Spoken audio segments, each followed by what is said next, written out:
Mesdames, Messieurs, bonsoir et bienvenue à tous. Dans ce numéro de 237 Santé de ce mois, nous parlerons des dangers de l'automédication. Elle correspond à la prise de médicaments sans prescription médicale et une bonne frange de la population camerounaise pratique l'automédication à la fois en officine ou dans la rue. L'automédication peut avoir de graves répercussions sur la santé et pouvoir même conduire à la mort. Durant l'émission, nous ferons donc un focus sur le marché clandestin de faux médicaments au marché central de Douala où se ravitaillent d'ailleurs plusieurs Camerounais. Également, nous ferons un zoom sur le business de la pharmacopée traditionnelle. Bienvenue à tous.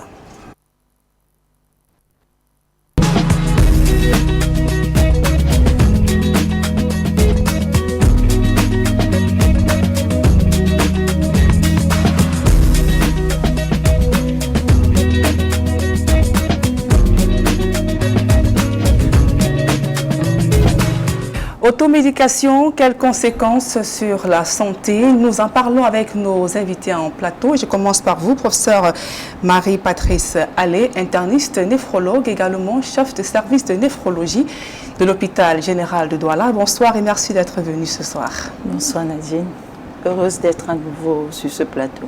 Alors, également avec nous sur ce plateau, le docteur Serge Tchamboué, interniste infectiologue, également vice-président de la Société camerounaise d'hépato-gastro-entérologie. Non, vice-président du réseau national de lutte contre les hépatites virales au Cameroun, mais surtout médecin-chef de la Polyclinique Bordeaux à Douala. D'accord, merci en tout cas d'être venu à vous, madame, messieurs. Alors, professeur Allé, d'entrée du jeu, l'automédication, qu'est-ce que c'est?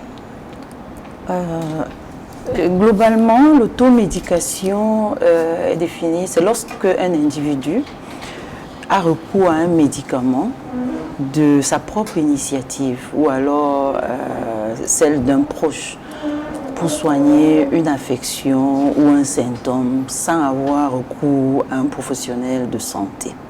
D'accord. Alors, des éléments essentiels qui reviennent dans la définition du professeur Allé, notamment l'individu qui a recours à un médicament pour une maladie que lui-même il a diagnostiquée sans l'avis du professionnel ou alors même conseillé par un proche. Docteur Sechamboué. Et c'est le premier problème, c'est-à-dire que à partir d'un symptôme, il y a une démarche diagnostique nécessaire pour pouvoir préciser quelle est la cause ou les causes de ce symptôme et pouvoir donc avoir une décision de mise ou non sous traitement et si oui, quel traitement et à quelle posologie en fonction de quelle personne devant nous. Et cette démarche est une démarche médicale. C'est le premier élément de propos. Il est très important que nous ne soyons pas dans la dispersion dans l'identité des personnes habilitées à administrer ou à prescrire un médicament aux individus. C'est d'abord le médecin. D'accord. Et dans la mesure du possible, vraiment de façon incontournable. D'accord. Alors, quelles sont les raisons qui amènent une personne, selon vous, à pratiquer l'automédication dans le contexte camerounais?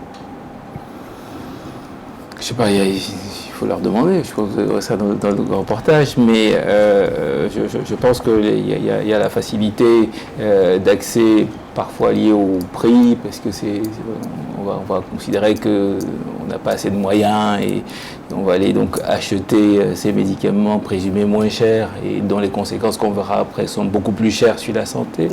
Il peut y aussi avoir des convictions et des croyances et des façons d'être certain qu'on fait bien dans l'ignorance. Oui. Je pense que ça aussi, c'est Alors, professeur Allé, la victime de l'automédication, qu'est-ce qu'elles vous disent lorsqu'elles viennent en consultation, puisqu'il y a aussi ces personnes qui achètent les médicaments, même en officine, lorsqu'elles constatent qu'elles ont un problème de santé?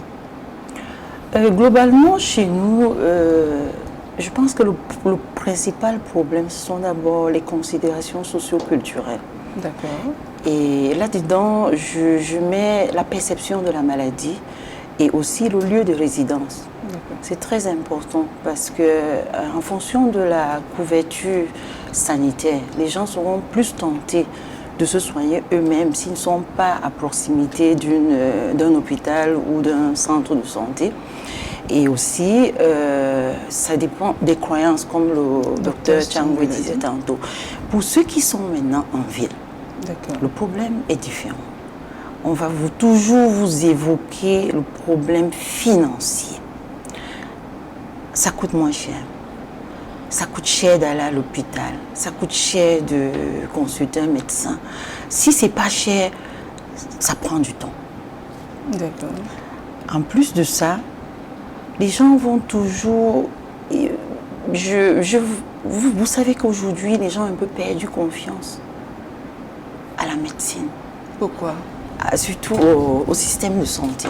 Donc de plus en plus, on voit des gens qui ont tendance à dire on préfère aller se débrouiller nous-mêmes au lieu d'aller dans les hôpitaux. Ce sont des croyances, ce sont des perceptions qui ne sont pas fondées parce que l'hôpital reste l'hôpital, le médecin reste le médecin et a son rôle à jouer. C'est la première personne à consulter face à un symptôme, face à un problème de santé. Donc, peut-être que vers la fin, on pourra donner un certain nombre de solutions ou alors de conseils à la population parce qu'il faut qu'ils sortent de ce dogme-là. On doit avoir confiance à son système, à ses médecins et quel que soit ce qu'on raconte, l'hôpital a toujours sa place et aura toujours sa place. D'accord, on va bien aller en profondeur tout au long de cette émission. Le temps de suivre d'ailleurs ce reportage, on l'a dit d'entrée de jeu que se soigner sans l'avis médical est une pratique qui peut s'avérer être dangereuse. Plus de 60% des Camerounais consomment d'ailleurs, pratiquent d'ailleurs les médicaments de la rue. Également, 40 à 50% de ces médicaments sont issus de la contrebande d'après la Société de l'Ordre national des pharmaciens du Cameroun. À Douala, au marché central, donc devenu le berceau de faux médicaments. Suivant plutôt, on se retrouve tout juste après.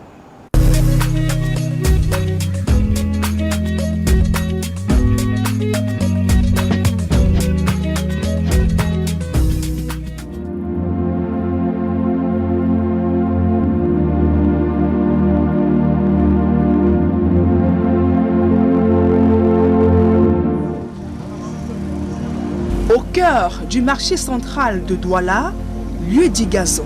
Les médicaments se vendent dans la rue au même titre que les vêtements, les chaussures et autres accessoires. Le tout dans un concert sonore assourdissant de klaxons de véhicules, de motos et des cris des vendeurs à la sauvette. Ici s'est installé l'un des plus grands marchés de faux médicaments dans le pays. Le trafic prospère au vu et au su de tous.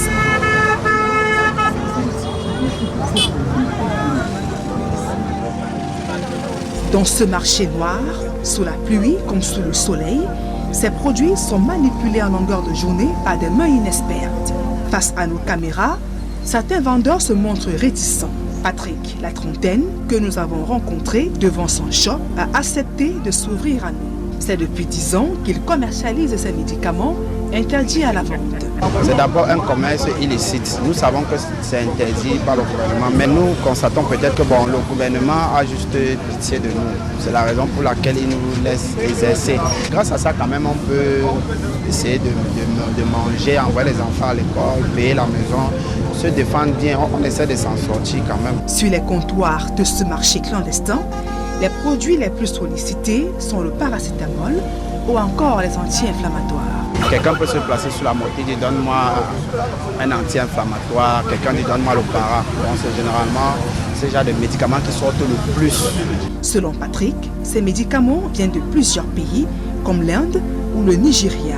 Ceux qui se ravitaillent dans le coin de la rue se disent motivés par des prix jugés abordables. La vie est devenue tellement compliquée, nous avons déjà peur de nous rendre à l'hôpital parce qu'on ne gagne pas déjà grandes choses. Comme ça, là, nous sommes déjà offusqués de se mettre devant un docteur. Ça veut dire tout de suite, quand nous sommes malades, pendant moi, je me rends au bord de la rue, là où je me satisfais en payant mes médicaments. Nous ne pouvons pas faire autrement. Quand nous prenons ce qu'on prend et puis ça nous gère pour l'instant, nous savons que le tout est joué. Non, moi je l'explique de quoi je souffre. Et si j'ai mal au ventre, je lui dis j'ai mal au ventre. Il va comprendre, il va me donner le médicament de mal de ventre. Si j'ai mal à la tête, il va comprendre. Bon, il dit ça fait comment? Il dit comment ça fait et il me gère. Bien que n'ayant aucune connaissance médicale, ces vendeurs sont bien conscients qu'ils sont dans le collimateur des autorités. Nous avons peur parce que si le gouvernement décide, nous allons partir. Mais juste que nous voyons la tolérance administrative et la pitié de l'être humain que nous sommes. Donc c'est ça qui fait en sorte que nous exerçons, mais quand même avec une petite crainte. Peut-être le manque d'emploi, les gens n'arrivent pas peut-être, n'ont pas de quoi faire. Certains viennent chercher leur pain quotidien par ici. Le code pénal camerounais punit d'un emprisonnement de 3 mois à 3 ans de prison et d'une amende de 3 millions de francs CFA la vente illicite de médicaments.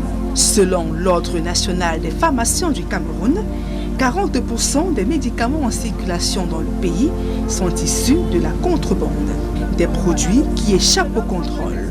La ruée vers les docteurs du quartier peut s'expliquer par le fait qu'une fois qu'un patient arrive en officine, il souhaiterait se procurer des médicaments qui nécessitent une ordonnance et que le pharmacien refuse parce que le patient n'a pas cette ordonnance. Du coup, le malade se retrouve à aller chez le docteur du quartier parce que lui ne demandera pas une ordonnance particulière. Le marché illicite inquiète les professionnels de la santé. Pour eux, les médicaments de la rue ne sont soumis à aucune traçabilité ni contrôle réglementaire. Avant la mise d'un médicament sur le marché, il faut avoir effectué des essais précliniques, puis des essais cliniques, obtenu un brevet pour ce médicament avant de pouvoir obtenir éventuellement une autorisation de mise sur le marché délivrée par une agence du médicament ou équivalent. Au niveau hospitalier, le pharmacien se charge déjà de respecter toute la paperasse autour, les contrôles, est-ce que la DPML a autorisé l'entrée de ce produit, etc. Par contre, les médicaments de la rue n'ont aucun document qui prouve que des contrôles qualité ont été effectués. Certains consommateurs sont très souvent ignorants des graves dangers auxquels ils s'exposent après avoir consommé un médicament contrefait. Nous pouvons noter l'absence de guérison, l'aggravement de la maladie. Nous avons des effets à court, à moyen et à long terme. Cela peut éventuellement conduire au décès. Pour lutter contre ce fléau, les autorités sanitaires ont plusieurs fois mené des campagnes de répression avec à la clé des saisies et destructions des cargaisons de faux médicaments. Des actions qui malheureusement peinent à mettre fin au trafic, devenu l'objet d'un vaste réseau de corruption. C'est une activité qui n'est pas bonne. C'est une activité qui est dangereuse même pour nous tous. Nous voulons simplement vous dire, aujourd'hui c'est pour la sensibilisation. Il faut vous le convertir à autre chose. Comme un poison, les médicaments de la rue tuent des centaines de personnes chaque année au Cameroun et 100 000 par an sur le continent africain selon l'OMS.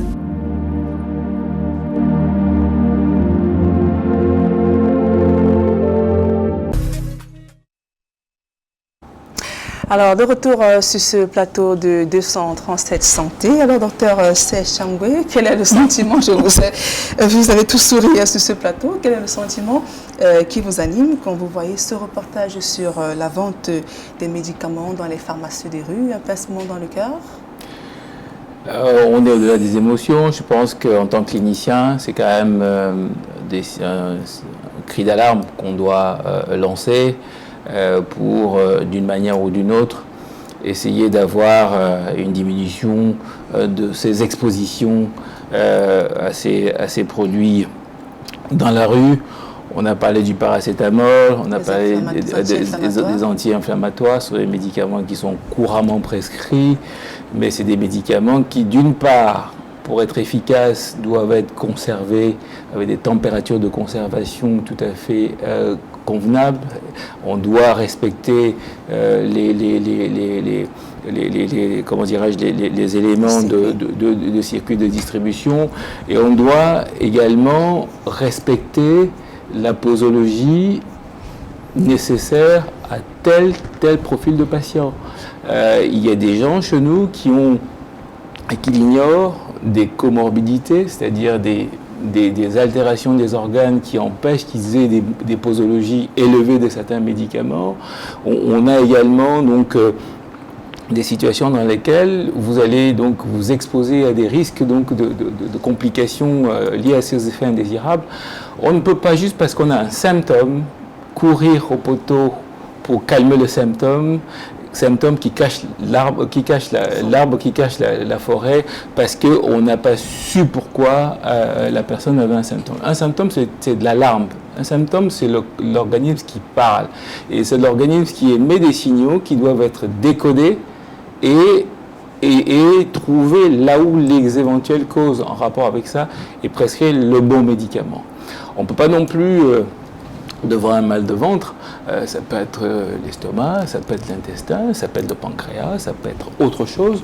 Donc je détaille ceci pour décrier ces pratiques qui permettent à l'usager d'aller spontanément donc se servir au poteau avec des médicaments, enfin des produits supposés être des médicaments qui parfois malheureusement ne sont pas efficaces.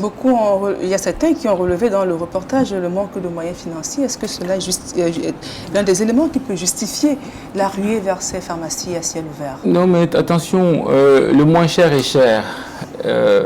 Disons les choses clairement. Lorsque vous allez prendre un anti-inflammatoire à un faible prix au gazon, qui va vous entraîner une perforation digestive parce que vous aviez un ulcère de l'estomac méconnu, ça va finir en urgence à l'hôpital avec un chirurgien qui va vous opérer pour essayer de cadrer ça. Et si vous n'avez pas les moyens pour acheter des médicaments, vous n'aurez peut-être encore moins de moyens pour l'acte chirurgical. Non, je pense qu'il faut vraiment être très rigoureux là-dessus et avoir, en tout cas pour nous cliniciens, pour nous prescripteurs, pour nous médecins, avoir un message clair pour déconseiller formellement donc ces pratiques-là. D'accord. Professeur Ali, un commentaire, est-ce qu'il n'y a pas une forme de banalisation de la santé au travers de cet élément qui vient d'être diffusé? Comme Serge l'a dit, vraiment, il faut laisser les émotions de côté, mais ça fait froid au dos quand même. Ça fait froid au dos de se rendre compte qu'un profane, c'est-à-dire un vendeur de médicaments, qui ne connaît rien de la pharmacie, de la médecine, et en même temps pharmacien et docteur dans la rue. C'est comme ça que c'est ça ma lecture. C'est-à-dire la population, le malade, j'ai un symptôme, je me dirige vers un vendeur de médicaments, un vendeur, pas un pharmacien. Si je consulte, c'est-à-dire je lui pose mon problème, je dis j'ai mal au ventre, j'ai mal à la tête, c'est un symptôme. Et sur quelle base sait-il qu'il me faut ce médicament? Et si c'est le bon médicament, comment fera-t-il pour savoir la posologie, la dose qu'il me faut? Comme on l'a dit tantôt, les gens ont des pathologies satellites. On a d'autres comorbidités. C'est pas si facile.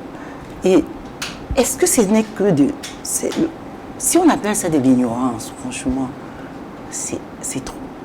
Et si on ne peut pas justifier ça par l'absence de moyens financiers, je pense que c'est ce qu'on dit souvent, que l'ignorance est la mère des maladies.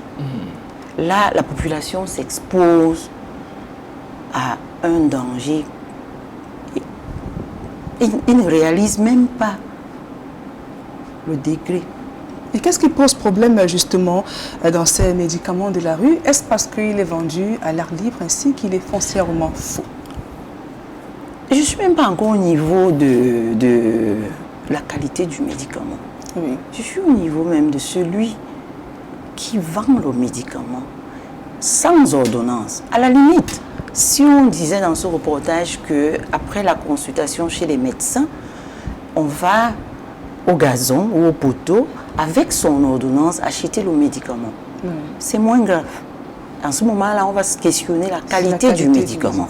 Mais ici, on a substitué le gazon à l'hôpital et à la pharmacie. C'est ça la gravité. Secondairement, maintenant, la qualité du médicament. Très souvent, on le sait, ce sont des médicaments contrefaits. Ce sont des médicaments contrefaits, donc, qui ne sont pas de bonne qualité. Ça peut être, le produit actif peut être présent, mais peut-être pas au bon dosage. Parfois, il peut même ne pas être présent. Et s'il est même présent, peut-être c'est l'excipient qui va poser problème. Peut-être si au départ, tout était conforme, la conservation. La conservation sont des médicaments exposés à tous les aléas climatiques que vous pouvez imaginer.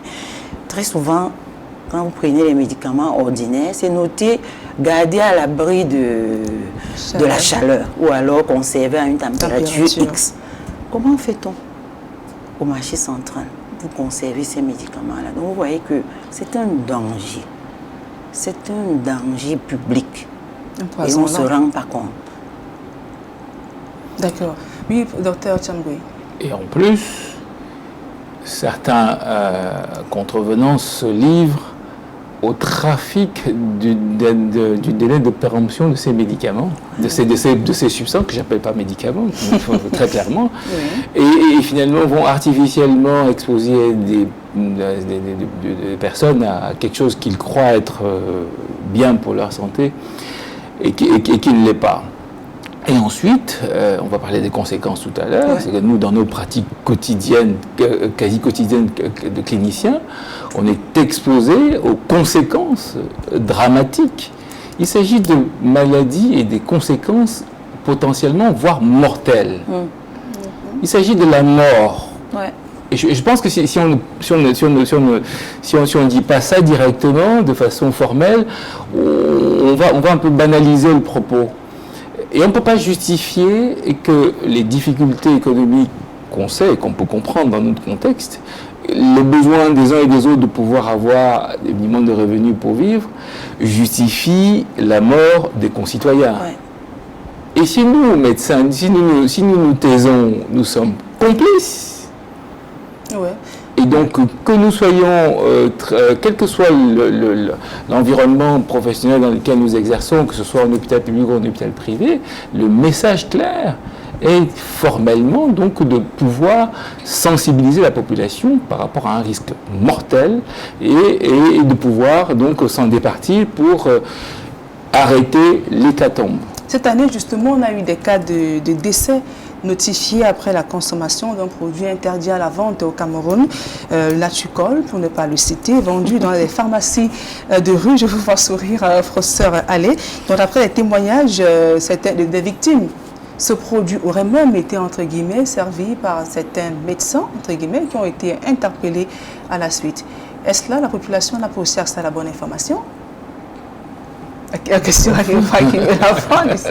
Il faut se aller. Oui, Nadine, c'est la dernière actualité, je crois, celle qui a vraiment fait beaucoup de bruit, parce que ce Natucold, qui était un médicament destiné à soigner la toux qui est un symptôme banal, apparemment, je ne sais pas, qui circulait dans les officines même conventionnelles, et qui avait des fortes doses de diéthylène glycol, qui est quelque chose de très toxique. Quand l'OMS a analysé le Natucol, le pourcentage de cette substance était de 28,3%. Ce qui est permis, c'est 0,1%. Donc imaginez. Et donc c'est pour ça que ça fait des ravages, surtout chez les tout petits. Donc ça va des signes digestifs aux signes hépatiques, mais le plus dangereux, c'était l'insuffisance rénale qui impactait le pronostic de ces enfants, et beaucoup sont décédés. On a eu donc une série de décès dus à cette insuffisance rénale aiguë. Donc c'est l'intoxication à l'éthylène glycol. Oui, celle-là a fait du bruit, mais au quotidien. Au quotidien, dans notre pratique, nous faisons face aux complications des médicaments de provenance douteuse. Et très souvent, on a même beaucoup de papiers là-dessus. Je vais peut-être partager quelques chiffres avec vous. On a un travail qu'on a réalisé à l'hôpital général de Yaoundé et de Douala, juste sur 6 mois. On a essayé de regarder les malades qui ont fait une insuffisance rénale aiguë.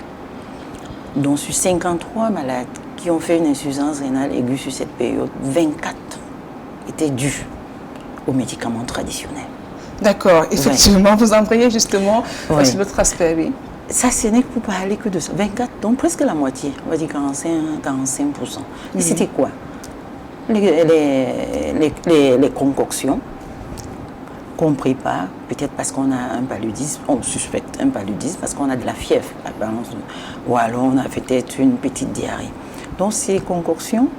Et on a retrouvé que c'était les choses habituelles, hein, comme les feuilles de papayer, parce qu'on a analysé le deux côtés, les feuilles du citronnier. Donc, vous voyez les choses qui personne ne soupçonne. Et que même dans la médecine traditionnelle, sont des choses très prisées, qui ont même des pouvoirs anti-mystiques. Mais nous avons des patients qui se retrouvent chez nous après avoir consommé cela. Est-ce que c'est un problème de préparation? Est-ce que c'est un problème de conservation ou de toxicité propre au produit? Ce qui est sûr, c'est tous les jours que nous faisons face à ça. Je n'ai cité que cela. Même les médicaments conventionnels, tout ce qu'ils achètent là au gazon. Entre guillemets. Après, le médicament peut être périmé, vous ne saurez jamais. Et lorsqu'il est périmé, il peut être toxique. L'excipient où le médicament peut être mal conservé et devenir toxique. Le problème de dosage, on a évoqué. Vous pouvez le prendre en surdosage et il devient toxique. Pour ne parler que de la toxicité. À côté de ça, il y a aussi le retard. Vous pouvez prendre un placebo, c'est-à-dire des comprimés qui ne contiennent pas de principe actif. Et ça fait le retard à la prise en charge. C'est-à-dire vous aggravez votre situation et vous vous retrouvez à l'hôpital tardivement. Et bien sûr, le coût de la prise en charge va augmenter alors que vous cherchiez le moins cher. Ou alors, c'est le bon médicament, mais c'est aussi en sous-dosage, donc vous êtes sous-traité. Encore une fois, vous ne pouvez pas guérir dans les délais ou alors totalement. Vous allez forcément vous retrouver à l'hôpital à court ou à moyen terme. Donc les conséquences sont là. Et comme le docteur Tiangui disait, c'est à nous, professionnels de santé, de décrier cela et de ne trouver aucune excuse à ce type de comportement. La population est ignorante, nous devons les sensibiliser et on ne le dira jamais assez. Il faut avoir recours à un personnel de santé. Prenez au moins une ordonnance et décidez où vous allez chercher vos médicaments. D'accord, oui, sur la question... Et exemple concret, justement, pour renchérir avec ce que dit le professeur Allais, c'est quelqu'un qui a une fièvre, température élevée. C'est un signal d'alarme du corps pour donner l'information qu'il y a un microbe ou il y a quelque chose d'anormal qui se passe. Si vous vous précipitez pour prendre le médicament du poteau ou l'équivalent du paracétamol, présumant que c'est le palu, chez nous, quelqu'un a une température élevée, c'est le palu. Donc, alors que le palu, même si nous sommes dans un contexte endémique, il y a d'autres étiologies, d'autres causes de fièvre qui peuvent être même potentiellement graves, notamment les fièvres d'origine bactérienne, avec non pas un parasite, mais une bactérie qui se multiplie à partir d'un organe et qui passe dans le sang. Et donc vous allez donc artificiellement casser la température, mais laisser le temps à la bactérie de proliférer, qui va passer d'une particule à des milliards en quelques heures et entraîner ce qu'on appelle une bactérémie, l'ancien terme c'est septicémie, et mourir. Et quand vous avez une bactérémie, les Escherichia coli, qui est la bactérie la plus fréquente dans les infections urinaires, vous avez chaque heure qui passe 7% de risque de décès lié à l'absence de traitement spécifique par un antibactérien, un antibiotique. Donc, je prends juste cet exemple-là pour illustrer le danger dans lequel les personnes, par raccourci, considèrent que l'hyperthermie, donc la fièvre, c'est le palu, et donc ils vont aller prendre tout et n'importe quoi. Et lorsque c'est une infection bactérienne, ça peut être grave. Il y a aussi le retard de diagnostic après avoir consommé un médicament de façon volontaire, que ce soit en officine ou même dans la rue. Tout à fait, retard diagnostic et gravité des symptômes.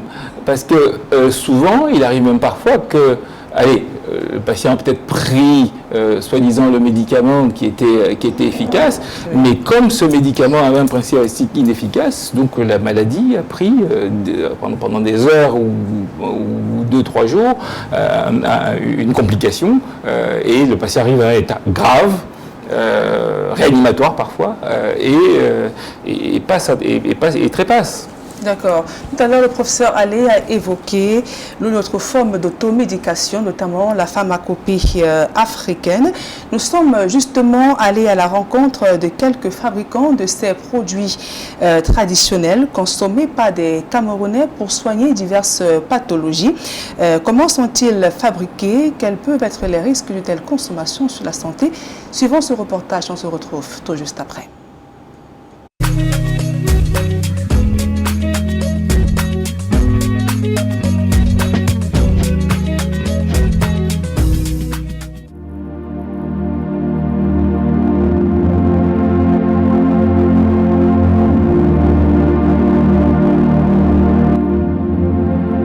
Ici, le marché des plantes naturelles, situé en Kololoun, à Douala-2e. Cet espace marchand, bien que petit, est bien réputé dans la ville. Sur les étals, écorces séchées, tisanes, feuilles, épices, fruits et boissons, entre autres, attirent les regards. Ces plantes, nous traitons les différentes maladies telles que la typhoïde, le palu, la jaunisse, les infections, dont les IST, même le diabète, nous traitons. Même la prostate, le rhumatisme, la chaude-pisse. Si quelqu'un, par exemple, vient nous dire qu'il a, par exemple, la typhoïde, il va nous dire comment est-ce que ça se manifeste et combien de temps est-ce qu'il ressent déjà ça. À base de cela, on va lui mettre sur un traitement, on va savoir à combien de temps est-ce qu'il va traiter cette typhoïde. Peut-être il peut prendre peut-être 10 litres ou 5 litres pour son traitement. Nos remèdes naturels, ça n'a pas de dose. Même si on vous dit, prenez peut-être 2 verres le matin ou bien 2 verres le soir. Si vous partez, vous prenez même 3 verres, ça va pas vous nuire. On fait le nettoyage. Donc la média, la syphilis. Bref, les maladies sexuellement transmissibles. Oui, ça dépend peut-être de ce que vous venez avec comme problème. On fait également les remèdes pour les femmes qui ont les problèmes d'accouchement. Voici plusieurs années déjà que ces deux jeunes femmes commercialisent ces produits. Un héritage bien conservé au sein des familles et transmis de génération en génération. La maman nous a accouchés quand elle faisait déjà ça. Ça veut dire que ça fait pratiquement 25 ans qu'elle a qu'elle fait les produits naturels. Et moi aussi, je suis allée à l'université après. En faculté, j'ai étudié les plantes naturelles dans les organismes. La grand-mère qui m'a apprise. Maintenant, elle n'est plus là. Donc, elle m'a laissé le comptoir. Si ces jeunes femmes reconnaissent qu'il y a un certain niveau de prise en charge des maladies hors de leur portée, elles restent convaincues que la santé par les plantes demeure une meilleure option. La médecine traditionnelle, avant, les gens ne s'en donnaient pas, ne croyaient pas. Mais beaucoup de gens déjà font recours à nos produits. Ça veut dire qu'ils ont compris que ça travaille bien. Comment s'assurer de la fiabilité de ces produits issus de la pharmacopée traditionnelle? Comment sont-ils fabriqués? Leur commercialisation, comment est-elle encadrée au Cameroun? Bienvenue dans l'univers mystérieux de la médecine traditionnelle. Dans ce quartier de Ndjelen, dans la ville de Bouda à l'ouest du pays, nous rencontrons Lompa Kessa Aro, naturopathe depuis une vingtaine d'années. Il est en pleine sélection et préparation des feuilles comme l'artémisia. J'ai fait ceci fini, j'ai mis déjà la notice dedans. C'est un produit pur, ça n'a pas de mélange. Dans son laboratoire de fortune, plusieurs stocks de feuilles séchées à partir desquelles il confectionne des médicaments. Pour que je rende ça en médicament, je dois chercher à savoir si cette plante peut nuire à la santé ou pas. Puisqu'il faut rechercher d'abord le degré de toxicité de chaque plante. Ces feuilles ont été collectées dans cette végétation située non loin de son domicile. Elles ont été séchées puis écrasées dans ce moulin que lui-même il a acquis. Je ne pouvais pas arriver comme ça, un produit que je n'ai pas besoin de faire de ça un mélange autre. Je viens, je demande qu'on me nettoie la machine avant de le faire. On n'accepte pas. C'est ce qui m'a amené d'essayer d'entrer en position d'une machine qui puisse m'aider un peu comme dans le sens que je veux. Non loin de là se trouve Bernard Tazo, celui qu'on appelle communément Docta, bien connu du coin. Après 40 ans de pratique, il déclare connaître parfaitement les secrets médicinaux de la nature. Pour trouver et identifier les plantes les plus efficaces, il parcourt régulièrement cette forêt. Les avocatiers sont souvent utilisés. Quand vous avez par exemple les signes d'hypertension, on vous donne un thé à base de feuilles d'avocat. En plus de ça, on vous donne d'autres choses. Vous savez que l'hépatite virale n'a pas de remède à l'hôpital. Il y a par exemple la jaunisse, il y a l'ictère. Quand vous voyez les yeux de quelqu'un jaune, bon, l'hôpital parfois nous renvoie certaines pathologies comme ça pour que nous puissions les guérir. En une semaine, il peut recevoir une vingtaine de patients, comme ce monsieur venu consulter pour un mal gastrique. Il espère trouver une solution miracle pour soulager ses crises. Je suis venu le voir parce que j'avais des ulcères. Quand je prends ces produits, quand la dose est respectée et quand les prescriptions sont suivies, la maladie s'en va sans effet secondaire. Ça, c'est un produit qui va faire un pansement. Panser les blessures à l'intérieur du tube digestif. Vous savez que l'ulcère, c'est une plaie qui est dans l'estomac. La médecine traditionnelle traite sans laisser de séquelles. Ça enlève la maladie sans détruire le tissu. C'est pour ça que j'ai opté. Comme lui, de nombreux Camerounais consomment des potions naturelles bon marché pour espérer guérir de toute forme de maladie. Généralement, lorsque j'ai la grippe ou même le paludisme, le plus souvent, moi, il y a les nordistes là, qui se baladent avec des médicaments en bouteille. Là. Ça agit parce que moi, généralement, quand je commence à sentir les courbatures, c'est ça que je prends. C'est à bon prix. Au fait, moi, je me dis c'est les écorces. Les écorces ne veulent pas tuer un Camerounais.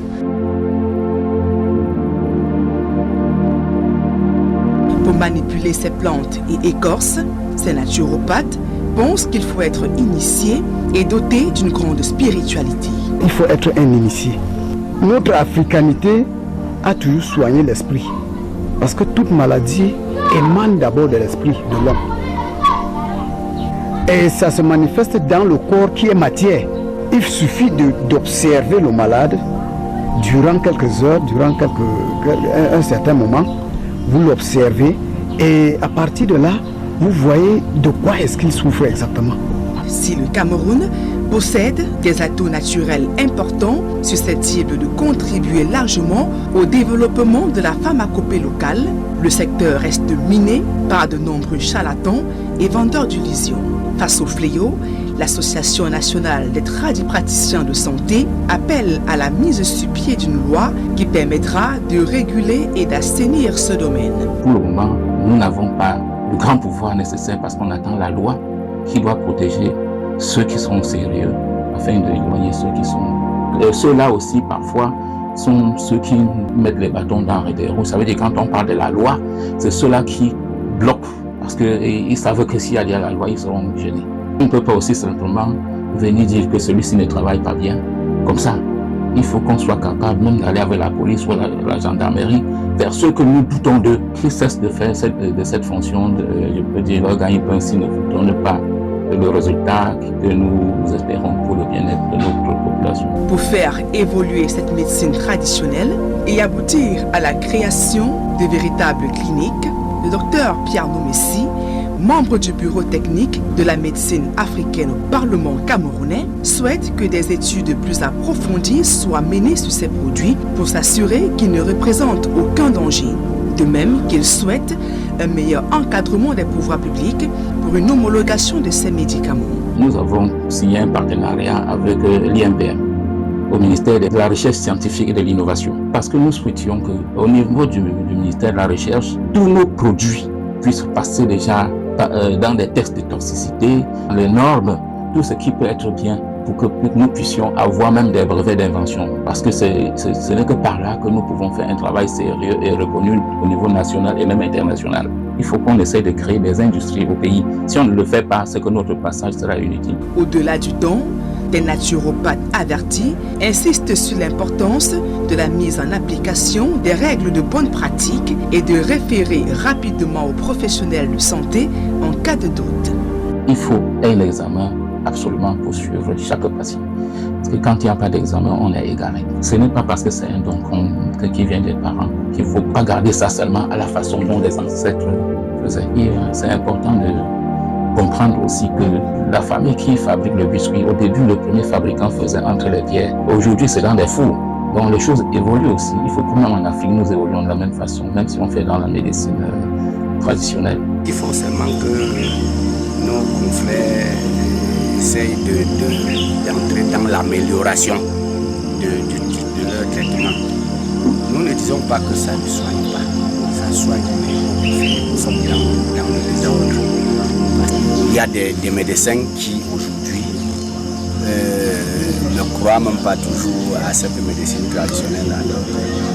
Il y a bon nombre de maladies que nous soignons même pour rien. En juillet 2021, en pleine crise sanitaire du coronavirus, 4 médicaments issus de la pharmacopée traditionnelle avaient été homologués par le Cameroun pour une durée de 3 ans. Mais les défis demeurent. En attendant un jour d'être reconnue comme une discipline à part entière, la médecine traditionnelle continue son bonhomme de chemin.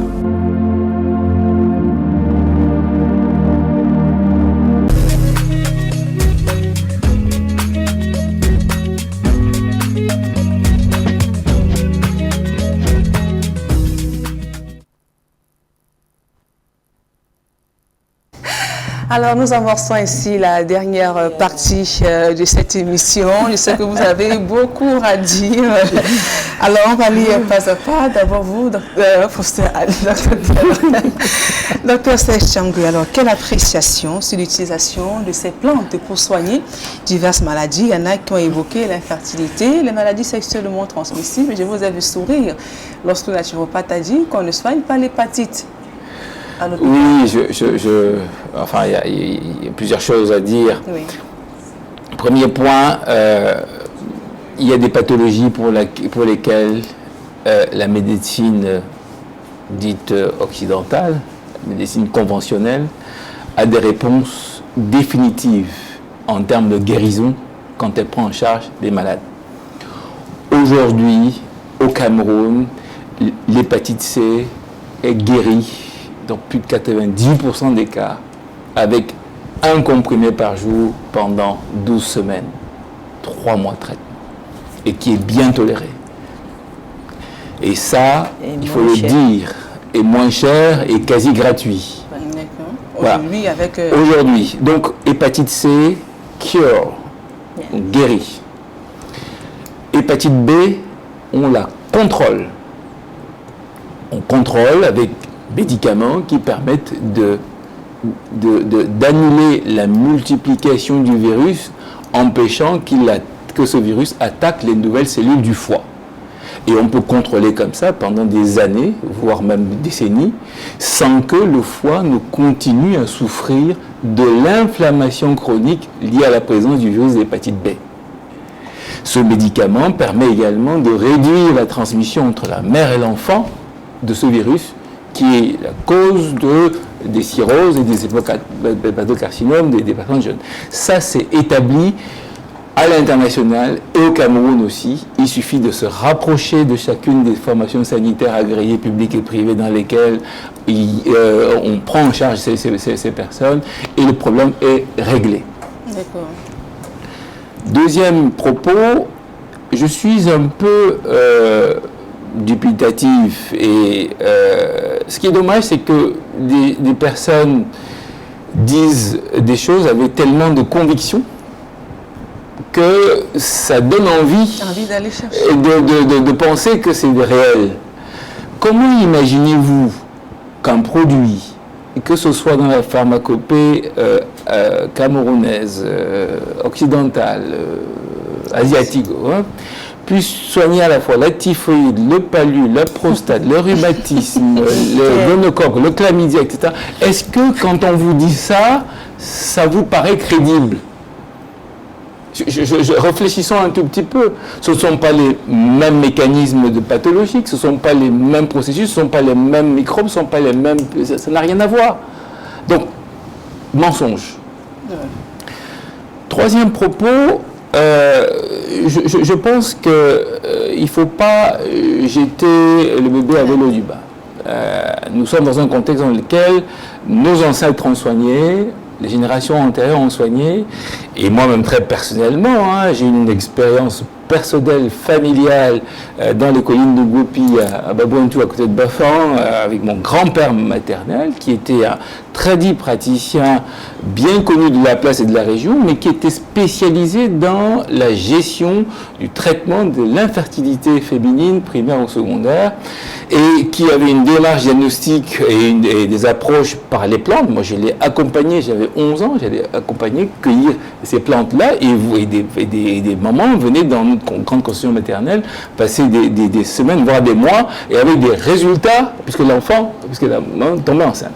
Et 10 ans après, j'avais 11 ans, 10 ans après, à l'âge de 21 ans, sur les bancs de la faculté de médecine à Bordeaux, mon prof de gynéco a eu la même démarche, et finalement, je me suis dit, attends, il y a deux approches distinctes, dans deux continents distincts, des personnes qui ne sont pas concertées, avec des réponses. Pour dire quoi? Probablement qu'il y a certainement besoin d'aller un peu plus loin pour affiner les indications d'utilisation des produits pour des pathologies bien ciblées et avec des instances d'abord d'évaluation thérapeutique, c'est-à-dire qu'il faut des études cliniques vraiment sur des groupes homogènes de patients pour pouvoir valider tel produit, des essais peut-être comparatifs pour pouvoir essayer de normaliser ça. Et ensuite, donc, que les instances de régulation puissent instruire ces dossiers-là et pouvoir homologuer ou non telle indication. Donc, voilà, sans trop monopoliser la parole, les trois premiers points.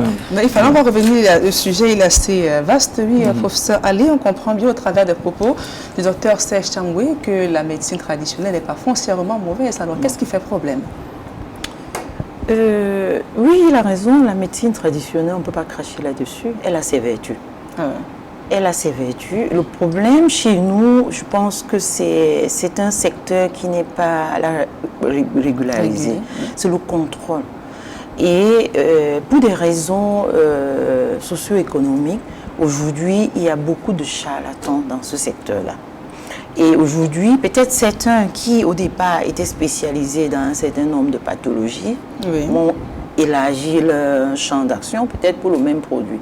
Parce que, comme je disais, comment peut-on imaginer qu'au niveau d'un Nkololo, il existe un produit ou des produits qui traitent au moins 5 grandes pathologies? Et les gens y croient, les gens y vont pour leur problème de prostate, de MST, de diabète, d'hypertension, et parfois viennent même souvent en consultation et essaient de nous convaincre que c'est ça qui a marché. En réalité, je pense que c'est plutôt la façon dont ce secteur est pratiqué chez nous qui pose problème. Regardez ces bouteilles de potions exposées comme ça au soleil. Ça a été produit quand? Parce que j'ai vu quand même du citron, j'ai vu des fruits comme le casamanga. Oui. J'imagine qu'ils mélangent tout ça en plus des plantes ou des écorces et ils exposent ces bouteilles à l'air libre. Pendant combien de temps? Un fruit tient pendant combien de temps à l'air libre? Donc, même si au départ, ce sont des médicaments, ils peuvent se transformer facilement en toxines. Et c'est là le problème. Oui. C'est ça le problème. C'est les conditions de production et de conservation qui peuvent être le problème. Et aussi les indications, bien sûr. les indications, ça soigne quoi finalement? Quelle est vraiment la pathologie que le produit X soigne versus le produit Y? Et c'est ça, c'est ça qui est difficile. J'ai bien aimé le docteur Pierre Njoumessi. Parce que lui au moins, il reconnaît qu'il y a quelques difficultés et quelques problèmes. Et il lance un cri vers les pouvoirs publics, qu'on essaie de les aider. D'abord, analyser tous les produits qu'il commercialise pour s'assurer qu'ils sont de bonne qualité. Et ça, c'est honnête. Et il reconnaît que le temps passe et les choses s'améliorent et les techniques se modernisent. Ils sont encore à la traîne. On ne peut pas continuer comme ça. Ça, c'est très honnête. À la différence de certains qui estiment que l'ictère, par exemple, qui est un symptôme. L'ictère, c'est un symptôme, c'est pas une maladie. Les yeux jaunes, ce que chez nous on appelle la fièvre jaune. Dès qu'on voit les yeux jaunes, on dit il a la fièvre jaune. Et la fièvre jaune, ça ne se traite pas à l'hôpital. Tout le monde y croit.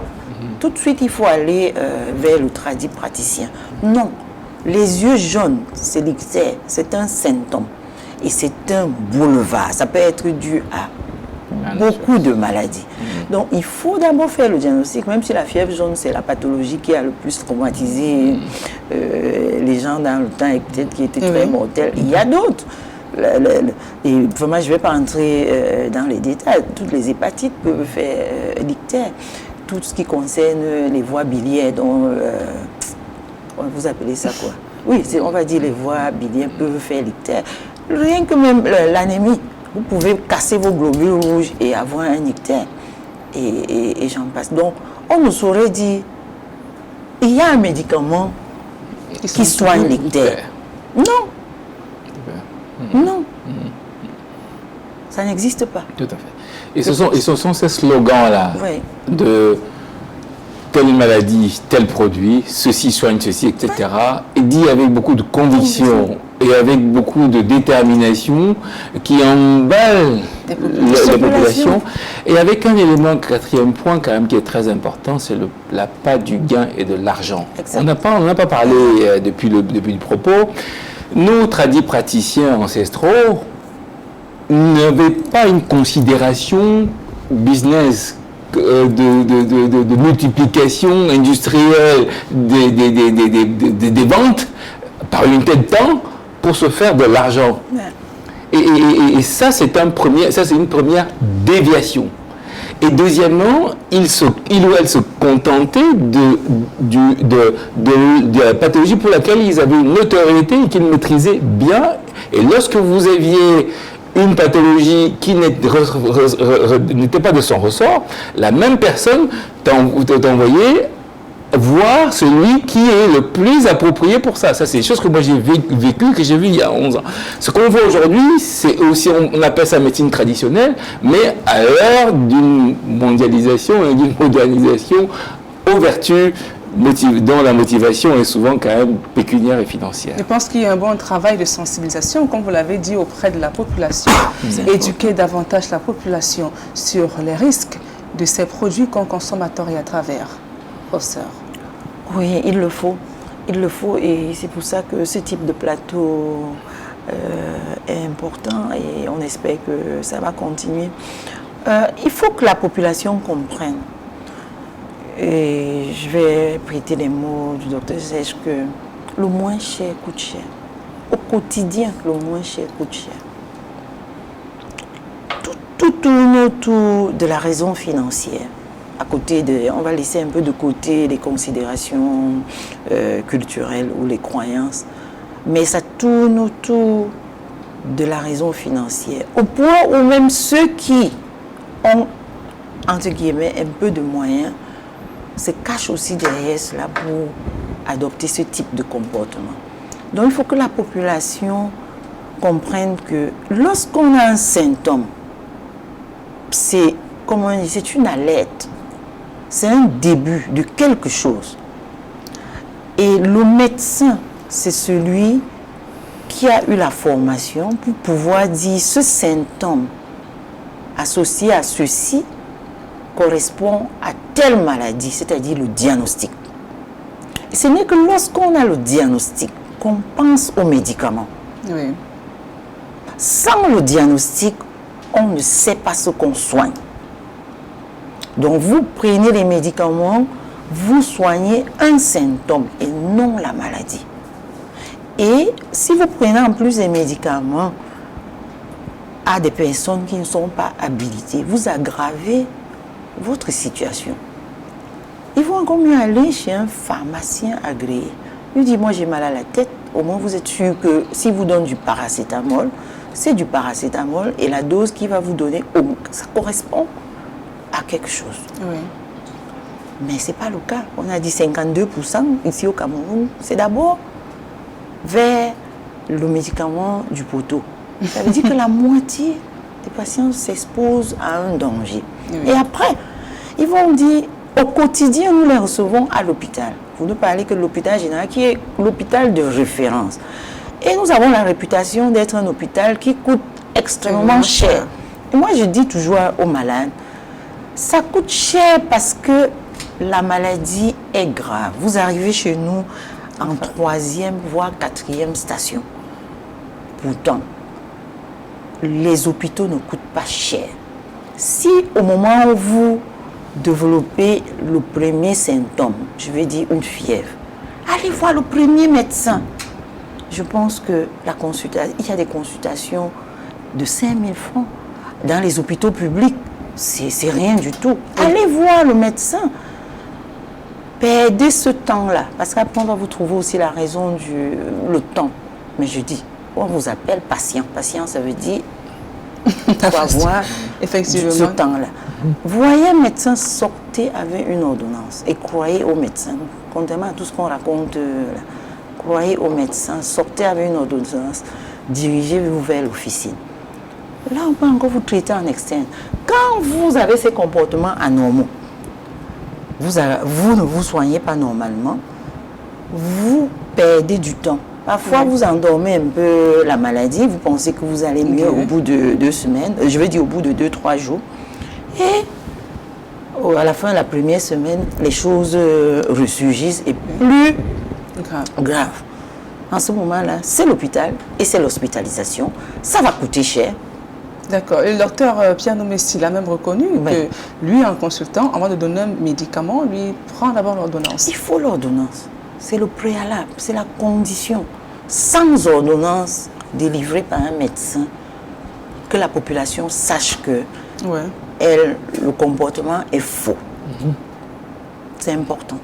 D'accord. Et que la démarche est fausse, parce qu'une fois que le médecin aura pris le temps d'interroger le patient sur l'origine du symptôme, les différentes zones de son corps qui font mal, il va faire un examen physique. Il va vous palper, il va vous ausculter, il va donc avoir l'interrogatoire, puis l'examen clinique, et avoir dans sa tête toute une arborescence de différentes hypothèses diagnostiques, c'est-à-dire que les différentes possibilités du plus vraisemblable au moins vraisemblable, et dans certains cas, il va être amené à demander des examens dits complémentaires pour pouvoir compléter les arguments qui vont permettre de décider finalement de se concentrer sur le traitement de telle pathologie. Et donc, toutes ces démarches-là, nous prenons le temps de détailler tout ça pour que le grand public comprenne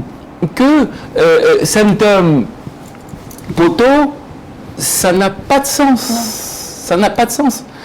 Et ensuite, maintenant, donc, il y a ce traitement qui est approprié, et une fois que la personne a été traitée et qu'on a commencé le traitement, il y a une évaluation de l'efficacité du traitement qui se fait à 48 heures, par exemple, pour les anti-infectieux, notamment les antibiotiques, et pour permettre de savoir si justement la pathologie qu'on a présumée, qu'on a envisagé de traiter, si finalement, de façon confirmée, le médicament est efficace, sinon on peut changer de molécule. C'est un métier pour lequel certains font bac plus 10, plus 15 pour pouvoir exercer. Et vous imaginez que les gens... Non, mais il faut revenir aux éléments élémentaires. Et même parfois, après cette démarche-là, il y a des circonstances cliniques où on n'a pas encore toute la réponse au problème. Alors vous imaginez qu'à notre niveau, c'est compliqué, parfois dans des situations, et c'est celui-là qui va vous donner il n'y a qu'un faucon. Mais non, arrêtez. Une potion traditionnelle. Alors, on va une fois entrer dans les conséquences, docteur Serge Chamboué. L'automédication, que ce soit dans les produits de la rue, ou même encore la médecine traditionnelle, où certains consomment de façon abusive ces produits. Alors, sur l'estomac et le foie, quels sont les dommages? Vous voyez par exemple les anti-inflammatoires sont des médicaments qui sont corrosifs pour tout le tube digestif. L'estomac, ulcère, ça crée des inflammations de l'intestin et ça crée même des complications des personnes qui ont une infection du sigmoïde, c'est-à-dire la partie distale du côlon, et qui vont avoir des symptômes plus graves. Vous avez en termes d'atteinte hépatique, par exemple le paracétamol, au-dessus de 3 grammes chez l'adulte, est potentiellement dangereux et peut entraîner des hépatites aiguës, voire des hépatites fulminantes. J'ai 3 grammes par jour. Le paracétamol, chez l'enfant, c'est 10 mg kilo toutes les 4 heures. Un enfant de 10 kg, il doit avoir 100 mg par prise. Et si on a donné une prise, pas la suivante, pas avant 4 heures, pour éviter de surcharger le foie et éviter donc la toxicité hépatique. Et même chez des gens qui ont des posologies normales de paracétamol, s'ils ont des comorbidités, s'ils ont des fragilités, par exemple du foie, ou s'ils prennent beaucoup d'alcool, ils manqueront, ou s'ils sont dénutris, ou par exemple des gens qui sont dans des églises qui font des jeûnes prolongés, ils vont manquer un substance qu'on appelle le glutathion. Le glutathion, c'est un nettoyeur automatique que la nature a prévu pour détoxifier le foie quand on prend le paracétamol. Et donc, quand vous êtes dans cette situation-là, vous pouvez prendre le paracétamol à dose habituelle et avoir quand même des soucis. Donc, c'est au médecin de savoir à qui s'adresse cette prescription et comment faire. Et sans vous couper, récemment, dans la rue, j'ai suivi un chauffeur de taxi qui était en train de causer avec une jeune élève et qui avait, semblait-il, avait de la fièvre. Il lui demande de prendre 3 comprimés de paracétamol. C'est ça. Et là, je me suis exclamée, mais comment vous pouvez demander à un enfant de prendre 3 comprimés de paracétamol? L'adulte, on donne 500 mg, voire 1 gramme, point. Par exemple, mais quand vous allez au poteau, vous ne savez pas ce qu'on vous donne, et en plus même, c'est dans les deux sens, soit surdosage, soit sous-dosage, mais en tout cas, c'est pas standardisé. Nous, ce qu'on dit là, nous n'avons rien contre nos confrères, c'est pas les confrères, nos amis du poteau, nous n'avons rien contre eux, mais nous sommes là pour sensibiliser la population aux conséquences. Et nous, en soins, nous recevons des patients qui ont été victimes des conséquences fâcheuses de ça. Je terminerai par les antibiotiques, dont l'exposition est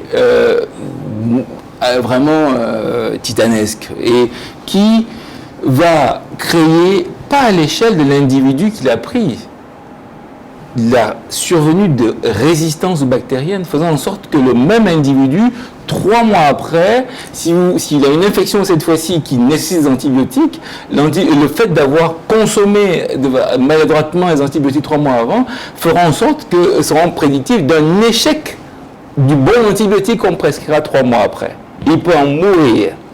Et deuxièmement, il y a une conséquence au niveau populationnel, c'est-à-dire que vous modifiez l'écologie bactérienne d'un écosystème, d'un hôpital, d'un service ou d'un groupe homogène de patients, faisant en sorte que la fréquence dans cette population-là de germes résistants qui circulent est tellement élevée qu'on va être dans certaines situations cliniques en impasse thérapeutique. C'est-à-dire obligé d'importer des médicaments plus puissants et plus rares de l'étranger pour soigner certaines situations cliniques. Donc, ce sont des conséquences qui ne sont pas seulement individuelles. La personne dit non, mais moi je fais ce que je veux de ma santé. Non, C'est nous tous sommes dans le même bateau et nous devons être concernés par la prévention. D'accord. Professeur Allé, il y a aussi l'errance, c'est vrai, vous l'avez dit tout à l'heure, qui subit le poids de l'automédication. Je vais donner quelques chiffres. En 2012, le président de l'Ordre national des pharmaciens faisait observer que le nombre de dialyses avait explosé.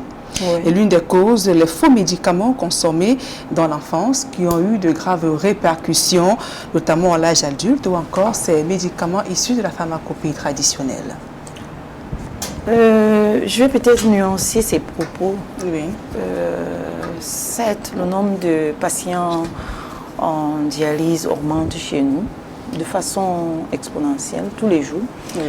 Et les causes sont multiples. Hein. Les causes sont multiples. Si on prend par tranche d'âge, quel que soit le cas, les causes toxiques font partie les causes toxiques de dialyse sont présentes, on va dire ça comme ça. Et très souvent, les toxines créent des insuffisances rénales aiguës. C'est plus fréquent dans les insuffisances rénales aiguës. Et globalement, dans nos papiers, ça tourne entre 10 et 20% des causes toxiques. Et là, c'est toutes les toxines mises ensemble. Le papier que je partageais avec vous, on s'était intéressé particulièrement aux médicaments traditionnels. Et là, la proportion était beaucoup plus élevée. Maintenant, les autres toxines, ça peut être des médicaments conventionnels. Hein. On a parlé tout à l'heure des anti-inflammatoires non stéroïdiens. Ils sont aussi toxiques pour le rein. Et surtout chez certaines populations, comme les diabétiques, les sujets âgés et bien d'autres. Il y a certains antibiotiques, les aminosides surtout. La simple gentamicine que tout le monde, tous les Camerounais connaissent. Ça peut détruire les reins. Et j'en passe. Ça peut être aussi en dehors des toxines, on va passer des produits traditionnels, la médecine conventionnelle. Il y a les tisanes. N'oublions jamais les tisanes. Il y a les tisanes. C'est vrai que beaucoup ne circulent plus sur le marché. Des tisanes amincissantes? Des tisanes amincissantes. On fait beaucoup de ravages dans les années 80. Et aujourd'hui, je sais que c'est réduit. Mais nous, les néphrologues, notre tendance est de vous dire attention aux tisanes de provenance douteuse ou alors à visée amincissante. D'accord. Voilà. Donc, tous les jours, nous faisons face à ça. Et on peut aussi avoir la forme chronique, même si ce n'est pas la plus fréquente, c'est-à-dire le malade qui entre en dialyse définitivement. Parce que la forme aiguë, le malade va récupérer après un certain temps. Alors que si vous êtes chronique et que vous allez en dialyse, vous y restez jusqu'à ce que vous soyez transplanté. D'accord. Et là, je garde à l'esprit les femmes qui ont été pendant longtemps soumises à des potions traditionnelles pour stérilité. On a ce fléau chez nous. Et ne me demandez pas de quel produit il s'agit, mais c'est un constat dans notre pratique. On s'est rendu compte que certaines femmes qui n'avaient jamais eu la chance de procréer se sont retrouvées au bout de quelques années en dialyse, et lorsqu'on faisait l'enquête, on n'avait que ce facteur-là. On ne retrouvait pas d'autres facteurs de risque qui pouvaient justifier cette insuffisance rénale chronique. Et bien non. Donc, globalement, en ce qui concerne la sensibilisation, le conseil, je dirais toujours, allez à l'hôpital, consulter un médecin, même s'il n'est pas à l'hôpital, ça peut être en clinique, consulter un médecin. Et les hôpitaux il y a des catégories. En fonction de votre poche, choisissez la catégorie qui vous convient. Dans tous les hôpitaux, on peut aller consulter en première intention, même à l'hôpital général. On peut consulter en première intention, c'est-à-dire je démarre ma fièvre et je décide d'aller à l'hôpital général consulter un médecin. Mais là, je vais payer 7 000 francs. Encore que 7 000 francs, ça va. Le même médecin en privé, c'est 15 000 francs au minimum. Donc, c'est pas cher. Beaucoup de... Non, je suis pas là, c'est pas pour la... Il y a trop d'ignorance. Parce que nous sommes, en néphrologie par exemple, tous nos malades sont référés. Et souvent, on fait face à des situations telles qu'un malade a été référé depuis 6 mois, voire 1 an, et il ne vient pas. Et c'est lorsque la maladie est grave, lorsqu'il n'a pas de choix, après avoir vadrouillé, après avoir fait le tour du monde, il se retrouve finalement à l'hôpital général, puisque c'est le seul centre où on peut faire de l'épuration, de la dialyse. Et quand vous fouillez ces documents, vous vous rendez bien compte qu'un confrère lui a demandé de venir voir les néphrologues depuis 1 an. Quand vous lui demandez pourquoi vous n'êtes pas venu à l'hôpital général, ah non, madame, ça coûte trop cher. Ah bon? Mais vous êtes devant moi, vous avez payé combien? 7 000 francs. Et là, le malade se rend compte, là, qu'il pouvait venir avec 7 000 francs, voir son néphrologue, qui va le consulter, l'examiner, peut-être demander des examens. Il est même libre de faire ses examens où il veut. Et revenir voir son médecin. C'est pour ça que j'insiste là-dessus. Parce que quand après la maladie est grave, vous êtes dans un coma et que vous passez par les urgences de l'hôpital, vous attendez à quoi? Pour survivre, vous allez dépenser des millions. Ce n'est pas la faute de l'hôpital. Mais c'est la faute, c'est l'ignorance. Vous ne saviez pas que quand vous étiez encore relativement bien, vous pouviez venir directement voir votre médecin. Oui. Mais le même malade, vous allez voir, il a vu des médecins au privé où il a payé 15 000 francs. Juste parce qu'on ne veut pas entendre parler de l'hôpital général. D'accord. C'était juste un exemple comme ça. C'est valable aussi sûrement pour un autre hôpital ou une autre clinique. Bref, la maladie, ça doit être pris en charge par un professionnel de la santé agréé. Et ça s'appelle le médecin. D'accord. Surtout que l'insuffisance rénale, de plus en plus.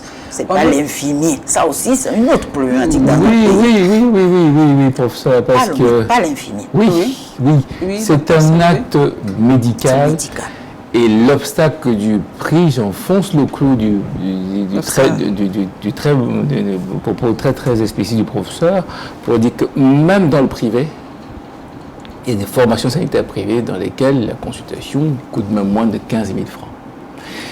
Et que même si c'était 15 000 francs, 7 000 francs, 15 000 francs, c'est un bon investissement. Je ne connais pas le budget mensuel de l'accès à Internet d'un certain nombre de Camerounais. Je ne connais pas le budget mensuel de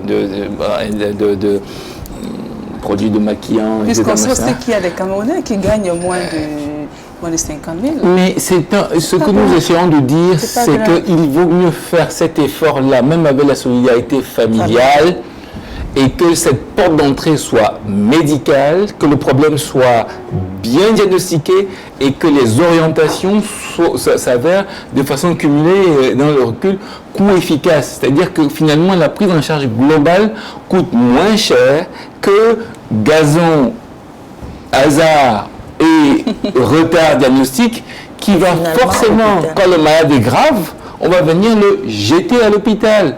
Et ça va coûter des centaines de milliers de francs, là où avec quelques dizaines de milliers de francs au maximum, le problème aurait été réglé. Et je vais plus loin. Quand vous êtes une femme enceinte, quand vous êtes un enfant de moins de 5 ans, quand vous êtes quelqu'un qui a eu une pathologie sévère comme un cancer, une chimiothérapie, et que vous êtes immunodéprimé, quand vous êtes une personne âgée, il ne faut encore moins que pour le reste passer par les circuits atypiques.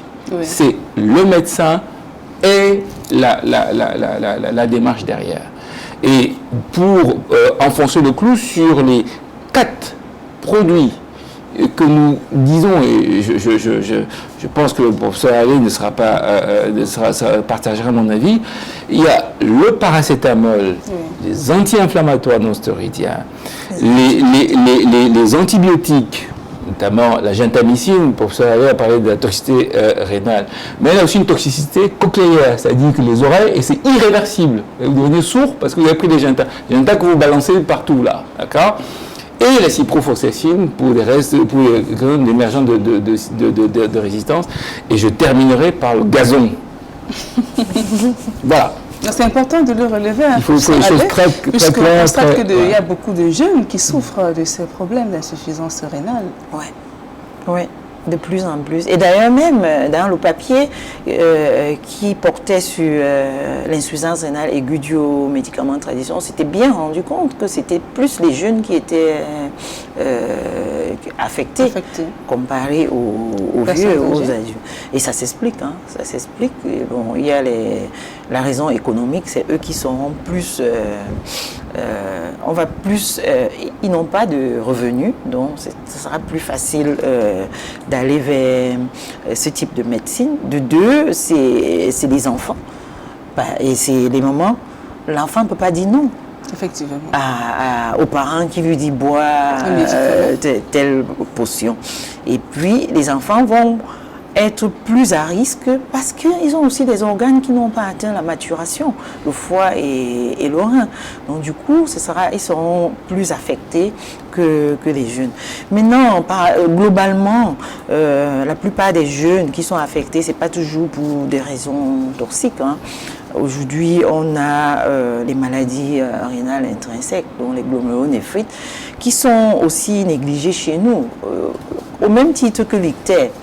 Il y a des croyances selon laquelle un enfant qui gonfle ne peut pas être soigné à l'hôpital.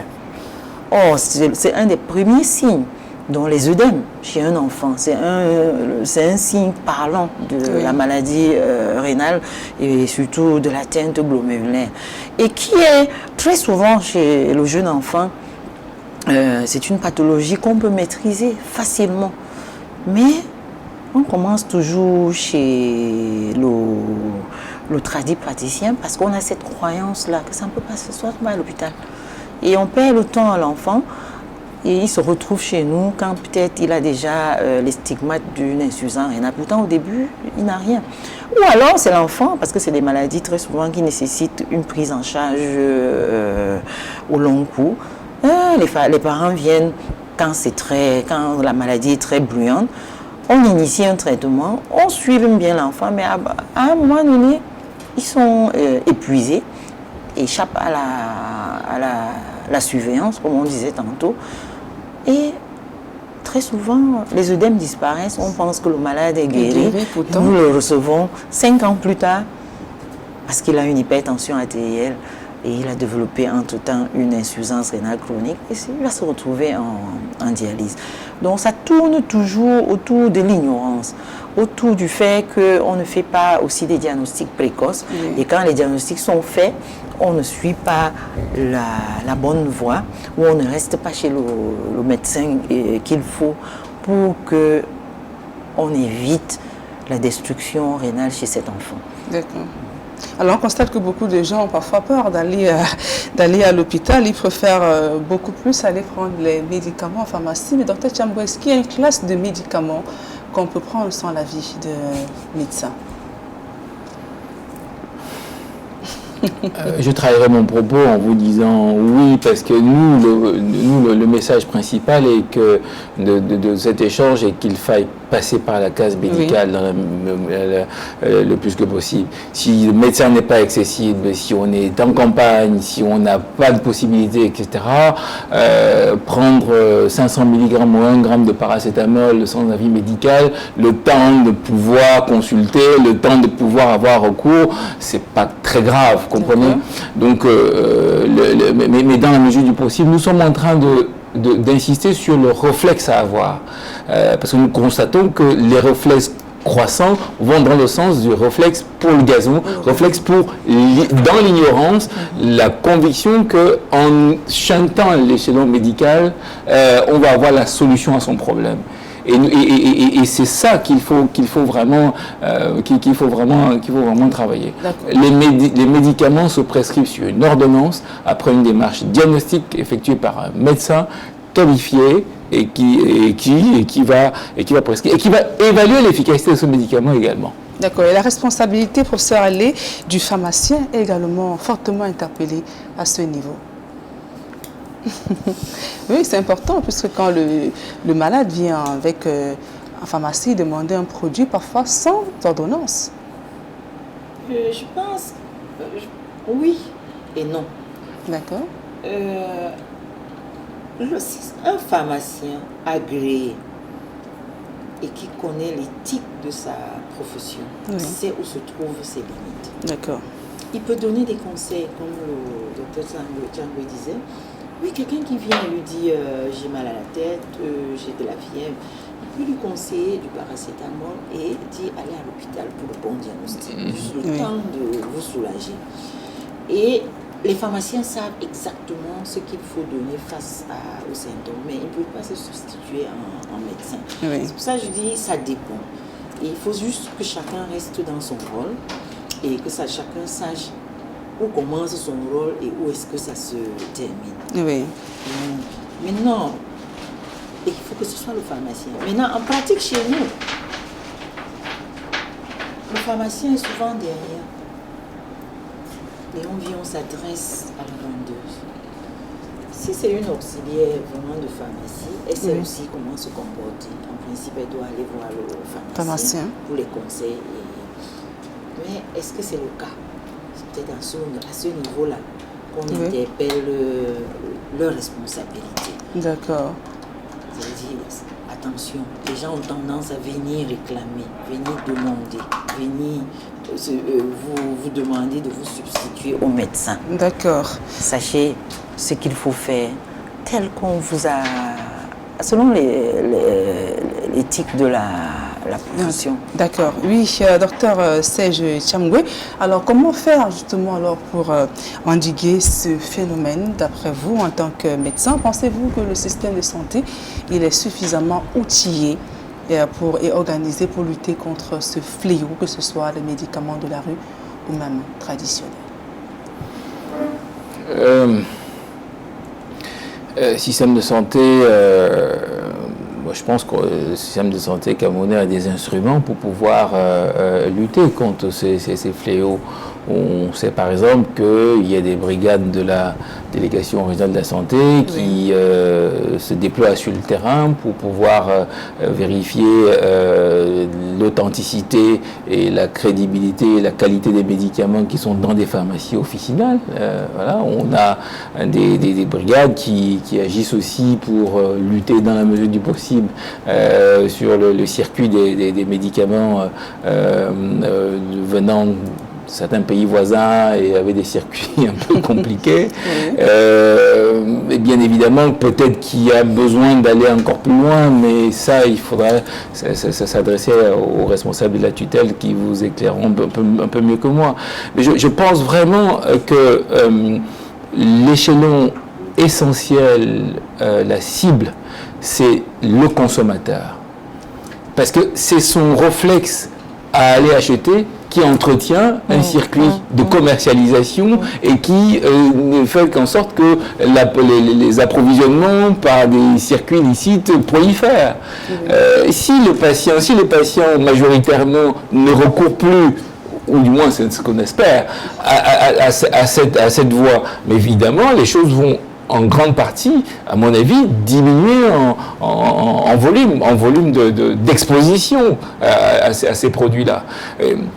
Et vraiment, chez nous, les croyances sont tenaces. Oui.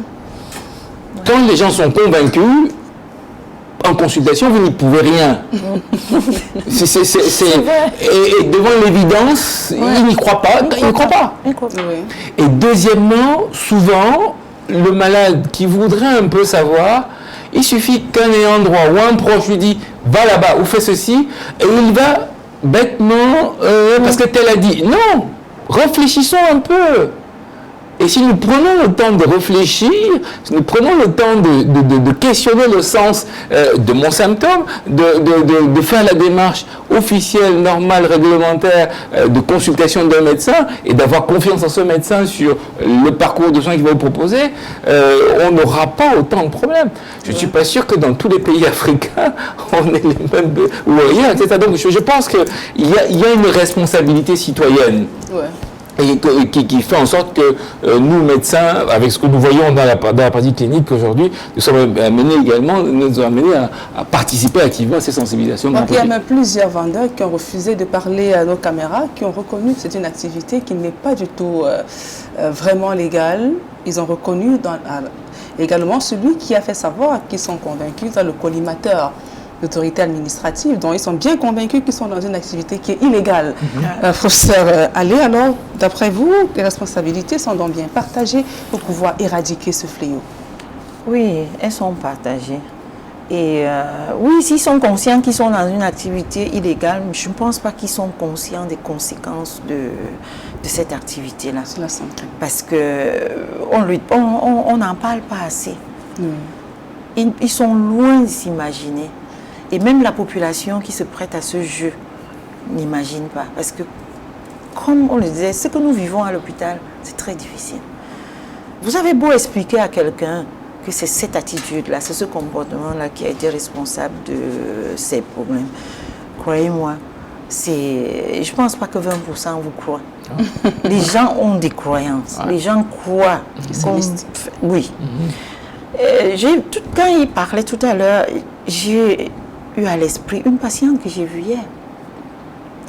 Parce qu'un des problèmes des gens chez nous, c'est qu'on n'a pas accepté la maladie chronique. On ne croit pas à une maladie qui ne peut pas guérir. Et ça, c'est pour ça que les gens ont tendance à aller chercher les solutions à côté. Oui. J'ai pensé à cette malade que je suis depuis au moins 6 ans. Chez qui, tout récemment, on a diagnostiqué une cirrhose. Et nous avons du mal à l'équilibrer sur le plan des œdèmes, de la surcharge. J'aurais tout imaginé dans ma vie, sauf ce que j'ai vécu hier. Cette dame est partie, elle prend les potions traditionnelles. Et comment est-ce que je me rends compte? C'est parce qu'elle a détruit son rein en 2-3 semaines. Je dis, mais c'est pas possible. Pendant des années, je vous ai stabilisé. Qu'est-ce qui s'est passé? Je dis, vous me dites toute la vérité. Et comme on a un peu le flair, je dis, ça, vous avez bu autre chose. Il faut juste me dire la vérité parce que vous menacez d'entrer en dialyse. Oui, là, elle m'avoue. Elle dit, oui, les gens sont venus. Il y a un monsieur qui a dit qu'il pouvait soigner ça. C'est ça. Et c'est pas des gens, c'est quand même des gens... Bien instruits. Ouais. Et c'est pour dire à quel point c'est difficile. Donc, le patient est responsable, la famille est responsable, nous-mêmes, peut-être parce que nous n'en parlons pas assez, nous sommes aussi responsables. Celui qui se prête à ce jeu, qui vend le médicament, étant conscient que ce n'est pas du bon médicament ou alors est responsable. Et les pouvoirs publics sont responsables parce que c'est un caillou dans leurs chaussures. Je sais qu'ils font beaucoup d'efforts, ce n'est pas facile. Et même nous, quand j'ai dit nous, médecins et pharmaciens, sommes responsables. Donc, si nous sommes conscients que les responsabilités sont partagées, peut-être chacun, à son niveau, essaye de faire des efforts pour qu'on combatte vraiment cette gangrène. D'accord. Merci, professeur Marie-Patrice Allé, interniste, néphrologue, chef des services de néphrologie de l'hôpital général de Douala. Merci d'être venu ce soir. C'est moi qui vous remercie. Également, docteur Serge Chamgoué, interniste infectiologue. Merci d'être venu, promoteur de la polyclinique Le Bordeaux à Douala. Si je ne me trompe pas, j'espère que j'ai bien retenu, vice-président du réseau. C'est ça, national. National de lutte contre les hépatites virales. Alors, merci à vous d'être venu ce soir pour éclairer le public, bien sûr, sur les dangers de l'automédication, à la grande équipe de production. Merci également à Zéphérin Gondi, Raphaël Dipanda, Dani Warren Zede, Innocent Abega, Tata Gotlov et Marlise Mikoumou. À vous, mesdames et messieurs, merci d'avoir honoré ce rendez-vous. Prenez bien soin de vous et n'oubliez surtout pas que votre santé n'a pas de prix.